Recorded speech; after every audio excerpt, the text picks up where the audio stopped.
Здравейте хора, не искам да направя едно много бързо видео. Искам само да ви питам защо правите нарочно това. Сега ще обясня за какво говоря. Защо нарочно не харесвате моите видеа и давате палец надолу?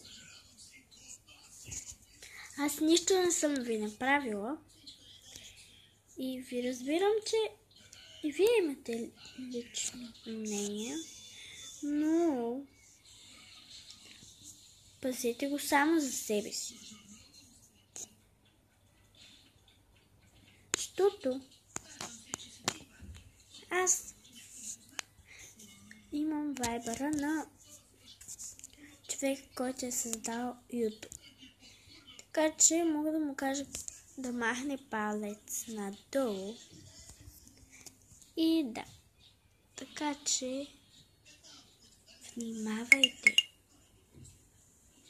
Това беше моето кратко видео.